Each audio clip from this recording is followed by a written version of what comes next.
కేవలం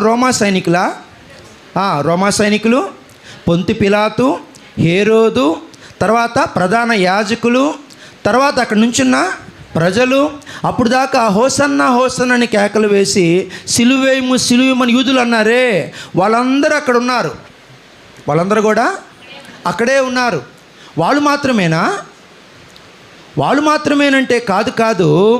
ఆదాము నుండి రేపు చివరిసారిగా రెండవ రాకడ ముందు పుడతారు చూడండి, అప్పటిదాకా ఉన్న ప్రజలందరినీ కూడా దేవుడు యేసుప్రభు ఏమంటున్నాడంటే, అయ్యా వీరి మాట చేత, చూపుల చేత, జన్మ చేత రకరకాలుగా పాపులై ఉన్నారు కాబట్టి అయ్యా వీరందరినీ కూడా క్షమించమంటున్నాడు. అందరిని కూడా, అందులో నీవున్నావు, అందులో నేనున్నాను, అందులో అన్ని దేశాల ప్రజలు, అన్ని రకాల వర్గాల వాళ్ళందరూ కూడా ఉన్నారు. తెలుసో తెలియకో అందరూ కూడా పాపాలు.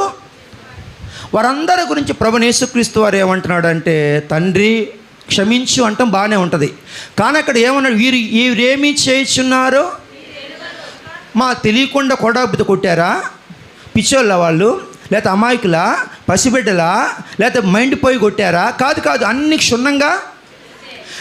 క్షుణ్ణంగా తెలిసి జ్ఞానం ఉండే, చదువుకున్న వారై ఉండే, ఇంకా చెప్పాలంటే అన్నీ తెలిసిన వారే.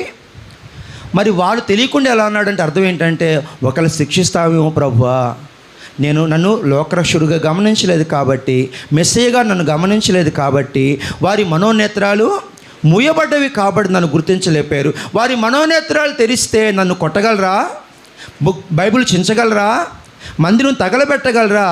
కేవలం ఏంటంటే వారి మనోనేత్రములు మూయబడ్డాయి కాబట్టి సాతాను వారికి ఏం చేసినంటే గుడ్డితనాన్ని కలుగు చేశాడు. కాబట్టి వారు ఎలా ఉన్నారని కొడుతున్నారు, తిడుతున్నారు. నా గురించి నిజంగా వారి మనోనేత్రాలు వెలిగించబడి నన్ను కొట్టరు, తిట్టరు. ఏదైనా